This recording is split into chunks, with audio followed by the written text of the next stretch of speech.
Et coucou les petits chats, on se retrouve pour un nouvel épisode de Libre et Pensive. Ça y est, ça va faire 2 mois que j'avais pas fait de podcast.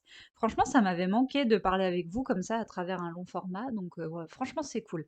Et là en plus, on est vraiment dans le timing parfait parce qu'il pleut dehors, mais vraiment il pleut comme vache qui pisse. C'est tout gris. Enfin bon voilà, c'est un temps à rester chez soi et à écouter des podcasts. Donc c'est parfait. Vous allez me supporter pendant quelques minutes. Enfin, quelques minutes minimum, au moins une demi-heure. Vous me connaissez, j'adore blablater. Donc voilà, je pense que j'ai bien choisi mon moment. Voilà.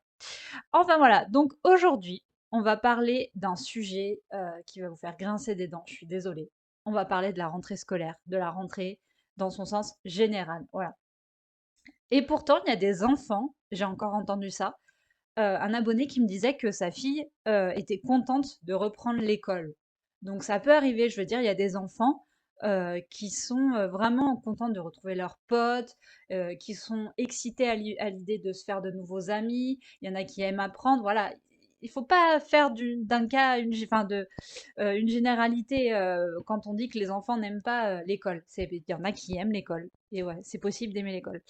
Moi, je vais être honnête avec vous, je fais partie des enfants, je n'aimais pas l'école, mais apprendre, ça me dérangeait pas. Voilà, je n'aimais pas l'école pour le contexte que vous connaissez forcément avec le harcèlement, mais le fait d'apprendre, de m'instruire, ça c'est pas quelque chose qui me dérangeait en soi. Et puis j'avais des facilités, donc c'est vrai que voilà, ça arrangeait les choses. Ça c'est clair. Et franchement, vous allez rigoler, mais en fait, il y avait un truc que j'aimais bien durant la rentrée, mais je pense que ça doit être la seule chose que j'aimais bien faire. J'adorais, pendant les vacances scolaires, donc durant les grandes vacances, j'adorais aller acheter mes fournitures. Je sais pas pourquoi, quand j'étais petite, j'étais excitée à l'idée de me dire je vais aller acheter. Parce qu'en fait, c'était le fait d'avoir des nouvelles choses, un nouveau cartable, une nouvelle trousse, un nouvel agenda. Je vais y arriver. Agenda, voilà. Je sais pas pourquoi, le fait d'avoir des nouvelles choses, bah, ça me rendait heureuse. J'avais ce côté hyper matérialiste quand j'étais petite, chose que je n'ai plus du tout aujourd'hui. Mais ouais, quand j'étais petite, j'avais besoin de compenser en fait le fait que bah, du coup j'avais des problèmes au niveau social, enfin oui, me socialiser quoi, sociabiliser. Je vais y arriver, je trouve pas mes mots. Donc peut-être qu'il y avait ce côté un peu confort, matérialiste, compensé, enfin voilà. Le fait d'avoir des choses, de me dire bah, je vais être comme tous les autres, je vais avoir des nouveaux. Enfin voilà, le fait de me mettre au même niveau que les autres, ce fait d'avoir des nouveaux vêtements, d'avoir un nouveau sac, de me fondre un peu dans la masse. Voilà, c'était hyper important pour moi. C'était comme une sorte de masque, le fait de posséder, d'avoir, c'était vraiment important. Donc ça, c'est vraiment et ma sœur aussi, elle adorait, on adorait avoir des nouvelles choses. Bon, elle faisait un peu la grimace parce que des fois, bah, elle récupérait, des affaires à moi, donc forcément, bah, elle avait pas des nouveautés, mais bon, la plupart du temps, voilà, ma mère n'a jamais fait de différence, donc du coup, elle avait aussi des nouvelles choses, voilà, quoi. Et je vois qu'il y a des enfants, ma mère me parlait de ça l'autre jour, elle a croisé un jeune qui faisait les courses avec sa mère et il lui réclamait plein de trucs nouveaux pour la rentrée. Donc comme quoi je me rends compte que finalement, j'étais pas la seule à être contente quand j'allais faire les fournitures de rentrée scolaire.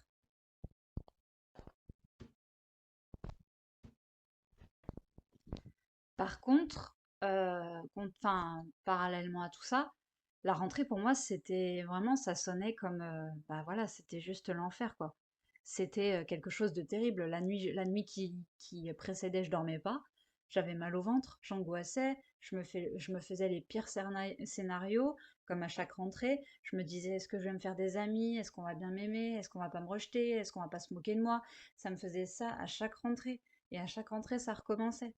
Et ça a duré comme ça pendant des années, quoi. Ouais, même jusqu'à mes 18 ans. Même à mes 18 ans, j'angoissais de reprendre l'école, enfin le lycée en l'occurrence. Voilà, donc ben, c'était ça à chaque rentrée.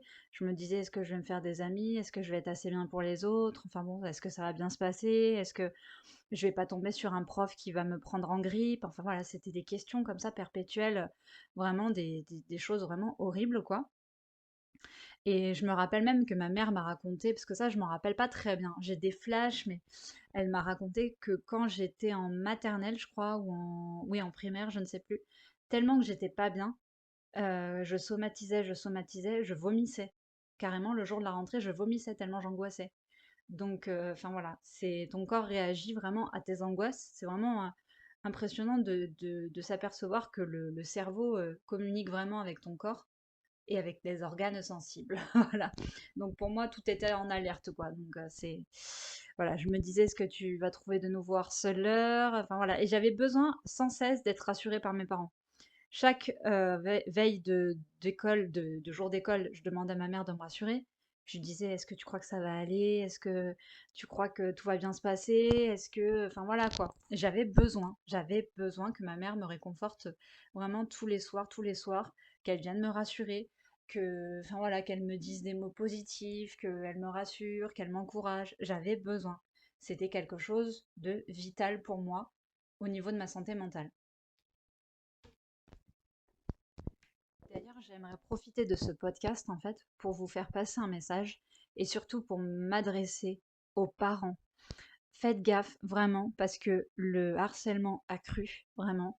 On voit plein de campagnes à la télé, on voit même des assurances voilà, qui s'investissent dans le processus de lutte contre le harcèlement scolaire. Vraiment, je vous en prie, faites gaffe à vos enfants. Euh, Posez-leur des questions, même si ça les saoule, on s'en fout. Ils comprendront bien que c'est pour votre sécurité et parce que vous les aimez, mais vraiment, posez-leur des questions. Ce n'est pas être trop protecteur, c'est juste être vigilant, être prévoyant. Vaut mieux prévenir que guérir, comme on dit. Voilà, moi je sais que si, bon, moi j'ai eu du mal à cacher ça à mes parents, donc d'un certain côté, voilà. Mais je sais qu'il y a des enfants qui sont très doués pour cacher quand ils ont mal, quand ils souffrent. Et donc, du coup, voilà, faut vraiment insister, demander à vos enfants régulièrement si ça va bien, si tout se passe bien, s'ils se font des amis, si, enfin voilà, si tout se déroule bien pour eux, parce que c'est vraiment important. Sinon, il y a aussi, je voulais faire passer ce petit message, vous avez des numéros qui sont disponibles pour le traitement, enfin pour le traitement, pour la lutte contre le harcèlement scolaire, à savoir le 30-18 et le 30-20. Voilà, donc ce sont deux numéros à retenir, vraiment c'est important. Euh, voilà, donc ça c'était une petite aparté, mais c'est vraiment très important. Euh, Moi, en fait, la rentrée pour moi, ça sonne un peu comme cette idée, ce concept de nouveauté, de nouvelles opportunités. Et comme j'avais du mal à, comment dire, à me fondre dans la masse, je me rappelle qu'au lycée, anecdote du coup, au lycée j'étais vraiment nouvelle parce que j'avais déménagé, mes parents venaient de se séparer, donc voilà, c'était un peu particulier. J'étais pas très bien. On va se l'avouer, mentalement, j'étais pas vraiment bien, quoi. Je changeais de maison, je changeais d'établissement, je rentrais au lycée. Voilà, j'allais dans un endroit où c'était privé. Voilà, je ne connaissais personne. Donc bon, c'était pas voilà. Et bon bah ça s'est pas bien passé au niveau mental. Après au niveau scolaire, ça va. Franchement, ça a été. Mais c'est au niveau bah voilà, se faire des amis, rentrer dans un établissement où tu connais personne, où tu te fais pas accepter parce que t'es pas comme les autres, parce que t'as pas le même niveau social, parce que t'es pas populaire, parce que t'es pas ceci, parce que t'es pas cela. Voilà, pour moi, c'était vraiment une source d'angoisse supplémentaire, parallèlement à ma vie privée, à ce que je vivais à côté, quoi, à mon cadre familial. Donc voilà, ça n'a jamais été. Le fait de se retrouver nouvelle dans un endroit, ça a toujours été une source d'angoisse pour moi, la nouveauté. Et pourtant, des fois, on dit que la nouveauté, ça peut faire du bien. Alors oui, je suis d'accord. Aujourd'hui, à l'âge adulte, je le conçois totalement. Mais c'est vrai que quand tu es enfant, le fait d'être nouveau, d'essayer de s'infiltrer, si j'ose dire, dans un nouvel endroit avec des têtes que tu connais pas, c'est compliqué. Surtout quand tu as un passif avec les autres enfants, avec des adultes aussi, parce que je vous l'ai dit, j'ai été aussi harcelée par deux professeurs quand j'étais plus petite. Donc voilà, voilà, il y a toujours une appréhension, il y a toujours un malaise. Franchement, si j'ai un conseil à vous donner, que vous soyez au collège, que vous soyez au lycée, que vous soyez à la fac, parce que quand tu es en primaire, tu penses pas trop à ce genre de choses, tu es trop petit, tu penses pas à tout ça. Mais après, quand tu grandis, si j'ai un conseil à vous donner, soyez vous-même. C'est-à-dire que ne portez pas de masque, n'essayez pas de faire comme les autres, n'essayez pas de vous habiller comme les autres, n'essayez pas de parler comme les autres, de vous comporter comme les autres. N'essayez pas d'avoir le dernier truc à la mode, le dernier truc, enfin voilà, enfin, ça sert à rien, ça sert à rien. C'est du matériel. Si on doit vous aimer, c'est pour vous, c'est pas pour ce que vous avez, pour vos vêtements, pour votre niveau social. Enfin voilà, c'est pas pour ça qu'on doit vous aimer, qu'on doit vous parler, qu'on doit traîner avec vous. C'est pas pour ça en fait. Donc ça, c'est le premier conseil que j'ai à vous donner, c'est de rester vous-même d'entrée de jeu. Voilà, de poser des limites aussi, de vous faire respecter. C'est pas parce que vous voulez vous faire des amis que vous devez accepter n'importe quoi. Moi, je sais que à l'époque où j'étais encore à l'école, j'avais tendance à vouloir me faire des amis. Et du coup, comme je voulais me faire des amis, bah, j'acceptais n'importe quoi, je disais oui à tout. Enfin voilà, j'étais bon, bah voilà, c'était comme ça. J'avais pas compris en fait les règles du jeu et j'ai dû attendre l'âge adulte pour comprendre qu'en gros, si on doit t'aimer, c'est pas pour ce que tu fais, mais pour ce que tu es. Voilà. Donc ça, c'est très important. Si on vous embête, ne gardez pas ça pour vous. Intervenez, allez en parler auprès des adultes, que ce soit aux professeurs. Je sais que les professeurs sont pas toujours à l'écoute, les surveillants, les pions, enfin tout ça. Même le directeur, s'il faut, on voit au point où on en est, je veux dire, voilà. Mais à tout adulte référent. Aujourd'hui, on a la possibilité d'avoir des psychologues dans les établissements scolaires, pas partout, je le sais, j'en ai conscience. C'est pour ça que je pense qu'il faudrait mettre plus de groupes de parole, de psy dans les écoles, voilà, qu'il y ait plus de formation dans ce sens, parce que ça manque vraiment, et le harcèlement ne désemplit pas. Donc vraiment, il faudrait vraiment faire des efforts à ce niveau-là. Il faudrait vraiment, comment dire, investir dans ce domaine. Mais c'est pareil, les politiques, j'ai l'impression qu'en fait, ça passe au second plan pour eux. Je pense qu'il y a une façon de s'imposer dans un établissement sans pour autant aller faire chier les autres. Je suis désolée, je suis assez crue, mais vous pouvez vous faire des amis sans pourtant jouer au gros dur, au gros bras, sans pour autant avoir un côté un peu rebelle, enfin, sans pour autant porter un masque en fait. En allant vers les autres. Surtout, moi, j'avais remarqué un truc une fois que j'étais sortie du harcèlement scolaire. Quand je suis rentrée à la faculté, ça allait beaucoup mieux, on m'embêtait plus, je n'étais plus harcelée. Et en fait, j'avais pris un automatisme quand je suis rentrée à la fac. J'allais vers les gens qui étaient tout seuls. Je cherchais pas à comprendre. Quand je voyais quelqu'un de tout seul, un peu à l'écart, un peu, enfin voilà, j'allais vers la personne. Parce que bah, certains étaient déjà en groupe et tout, puis t'en avais toujours un ou une, peu importe, un garçon, fille, je m'en foutais. Mais franchement, j'allais vers la personne qui était tout seul. Voilà, et je commençais à parler, à discuter. Et, euh, et voilà. Et à cette époque-là, quand j'étais à la fac, du coup, j'avais pas trop ce problème d'anxiété sociale. En fait, ça s'est développé une fois que je suis sortie de la fac. Voilà, ça s'est réveillé un petit peu, comme si j'avais endormi quelque chose et que ça s'est réveillé bah, quand je suis sortie du cadre scolaire. Bon, bah, c'est la vie. Donc voilà, donc allez vers les gens qui sont tout seuls. Euh, ne vous dites pas que vous allez plaire à tout le monde parce qu'évidemment, il y aura toujours des affinités. Mais le fait d'essayer de créer un lien, d'être avenant, d'être souriant, d'être poli, d'être bien élevé, je pense que ça peut faire en sorte que vous soyez une personne attractive et que ça, les gens le remarquent et que du coup, ils aient envie d'être avec vous. Ça, c'est hyper important. Autre petit conseil, et ça vraiment, j'en ai pris conscience avec le temps, aller vers les gens qui sont atypiques.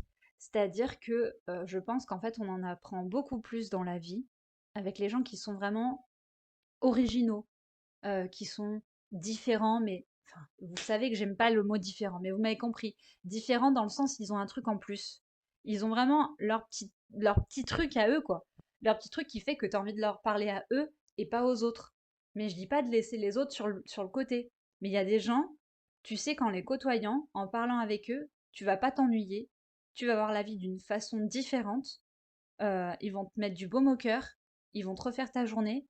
Ils auront ce petit truc à eux qui font que bah, le temps avec eux passera plus vite et que ce sera toujours agréable. Ça, c'est vraiment, entourez-vous de personnes comme ça, c'est vraiment important. Voilà, donc ça, c'est les petits conseils que je voulais vous donner pour la rentrée. Faites gaffe à vos enfants. Vous, les enfants, faites gaffe aux personnes que vous côtoyez. Ne vous laissez pas embarquer dans des mauvais trucs. Ne vous laissez pas convaincre que faire le mal, c'est une façon de s'imposer, vraiment parce que ça ne vous apportera rien. Ça, voilà, vous ne serez pas mis sur un piédestal. Et d'ailleurs, il faut jamais mettre quelqu'un sur un piédestal. Ça, c'est hyper important. Voilà, donc vraiment, faites gaffe à je vais y arriver, je ne trouve plus mon mot, aux personnes que vous côtoyez, à vos fréquentations. Voilà, c'est ça, c'est le mot que je voulais dire. Un autre petit conseil que je vous ai donné aussi, j'ai oublié, avant de passer à une autre partie, un truc que je faisais moi la veille de la rentrée, et aujourd'hui on est la veille de la rentrée, je pense vous publier ce podcast demain soir. Voilà, vous l'aurez le premier jour de la rentrée, donc ça c'est plutôt cool. Je suis pas mal au niveau timing, je suis pas mal. La veille de la rentrée, ce que je faisais, parce que je pensais trop à la rentrée, ça m'angoissait et tout, je faisais rien. Mais quand je vous dis rien, je faisais le vide. Hem, J'écoutais de la musique, je me reposais, je regardais un film comique. Moi, perso, je regardais les De Funès parce que De Funès, c'est vraiment un de mes acteurs préférés. Vraiment, je faisais tout ce qui me faisait plaisir. Je me faisais des petits goûters sympas. Enfin, tout ce qui pouvait me donner le sourire, en fait. J'écoutais de la musique, je dansais, je chantais, je passais du temps avec mes parents. Enfin, voilà, je jouais avec ma petite sœur. Enfin voilà, j'étais toujours, en fait, j'essayais de me rendre la journée plus belle, en fait. C'était hyper important pour moi et ça me permettait de décompresser, de angoisser peut-être pas parce que de toute façon j'aurais angoissé quand même, mais pendant une journée, je me disais: «Écoute, c'est ta journée, tu fais ce que tu veux, voilà, t'en profites à fond parce qu'après bon, bah, voilà, va falloir retourner au charbon, mais voilà, c'est ta journée et tu en fais vraiment ce que tu veux». Bon, maintenant que j'ai fini mes petits conseils, on va passer, au bilan de mon été. Alors, même si je considère que l'été n'est pas vraiment fini parce qu'au niveau, météo, enfin, niveau, vous avez compris quoi. Ça se termine vraiment le 21 septembre, ou le 20 ou le 21 septembre, aux alentours de ces dates-là. Mais il y en a qui considèrent qu'à partir de demain, on est en automne. Voilà, bon après, quand je regarde à travers la fenêtre en ce moment même, c'est vrai, on peut penser qu'on est déjà en automne, mais moi j'ai envie de croire que jusqu'à fin septembre, il peut encore faire beau, qu'on peut avoir encore des belles journées. Et voilà, j'ai envie d'y croire. Voilà, c'est mon droit, c'est mon choix. Donc ouais, cet été, franchement, j'ai passé un été plutôt cool. En fait, chaque été, je me dis: «Est-ce que tu vas faire des rencontres? Est-ce que tu vas oser sortir de ta carapace? Est-ce que» et en fait, cet été, ouais, je me suis rendu compte que j'ai fait quand même pas mal de petites choses dans ce sens. À savoir, pardon, que j'ai pensé à moi, j'ai pris soin de moi, j'ai lâché prise. J'ai lâché prise au niveau nourriture. Je me suis accordé beaucoup plus de plaisir. Vous l'avez vu, j'ai testé pas mal de choses, pas mal d'endroits. Je vous ai fait des vidéos. Au niveau vêtements aussi, je me suis pas pris la tête. Je vous ai présenté des petits looks qui étaient chill en story. Voilà, j'ai rempli mes deux objectifs de l'année avant d'entrer dans l'été avec le cri et mon deuxième e-book de recettes. D'ailleurs, vous avez le lien dans ma bio Insta si vous êtes intéressé. Voilà, j'ai commencé à travailler sur un cinquième projet qui sortira en 2026. Voilà, je suis sortie tous les jours, je suis pas restée enfermée, je me suis forcée à sortir. Des fois, j'avais même pas à me forcer parce qu'il faisait tellement chaud dans la maison que c'était vital de sortir, quoi. C'était vraiment important. Donc, je suis sortie quasiment tous les jours. J'ai fait des choses toute seule. Et ça, franchement, je dois dire que j'ai jamais eu de problème à faire les choses toute seule. C'est l'habitude. Alors certains me diront, mais c'est hyper rassurant de savoir faire des choses toute seule. Puis il y en a qui me diront, oui, mais ça peut être aussi dangereux dans le sens où il faut pas trop s'y habituer, il faut pas que ça devienne trop une habitude parce que ça devient malsain, parce que tu te renfermes sur toi-même encore un peu plus. Je suis d'accord avec les deux versions, c'est-à-dire que ça me rassure de me dire que j'attends pas après les autres pour faire mes trucs, pour vivre ma vie. Et puis, je me dis qu'au bout d'un moment, il va falloir quand même que ça s'arrête et que je rencontre des gens parce que même pour moi, pour ma santé mentale, j'ai besoin de me nourrir des autres. Mais là, ça fait un peu bizarre la formulation. Je suis pas cannibale. Non, c'est juste pour vous dire qu'en gros, j'ai besoin d'échanger, de partager, de voir des gens, de discuter. J'ai besoin d'avoir un contact physique. Enfin, voilà, donc je pense qu'au bout d'un moment, si je reste trop longtemps toute seule, si je fais pas de nouvelles rencontres, ça va vite me saouler. Mais je fais tout dans ce sens. Je sors tous les jours. Enfin voilà, j'ai sympathisé avec des commerçants en ville. Ça, j'étais hyper contente parce que c'est le premier été où je fais ça. J'ai mis en place des petites choses pour la rentrée, des choses dont je ne vous parle pas, qui devraient aussi m'aider à sortir de cette solitude, si ça se passe bien, qui en plus pourrait m'aider à, comment dire, pour mon boulot, qui en plus peut faire du bien autour de moi. Donc j'ai envie de vous dire que c'est tout bénef, voilà, on y gagne dans tous les sens du terme. Voilà, donc bah, écoutez, j'ai envie de vous dire que dans ce sens-là, j'ai hâte vraiment que ça commence parce que Je pense qu'une fois que j'aurai fait toutes ces petites choses-là, trouver une école de danse aussi, ça c'est vraiment quelque chose qui me tient à cœur, reprendre la danse, même si c'est un autre style de danse. Euh, Me faire de nouveaux amis, même si j'ai rencontré quelqu'un de très gentil cet été, d'ailleurs elle se reconnaîtra. Voilà, donc non, franchement, voilà, je pense que la rentrée, c'est pas forcément synonyme d'angoisse, de oh là là, faut tout recommencer, de non, je pense que c'est synonyme d'opportunité, de surprise. J'ai envie d'être là où on m'attend pas, j'ai envie de surprendre les gens, j'ai envie de me surprendre. Voilà, donc non, non, franchement, il y a un mélange d'excitation, bon, forcément d'appréhension, parce que voilà, tu te dis si ça va pas, si ça réussit pas, si machin, si je déçois les gens et tout. Mais il y a ce côté challenge, il y a ce côté aventure, il y a ce côté, bon, voilà, il y a toutes ces petites choses-là en tête. Euh, mais franchement, je trouve que cet été, je me suis un peu plus ouverte aux gens.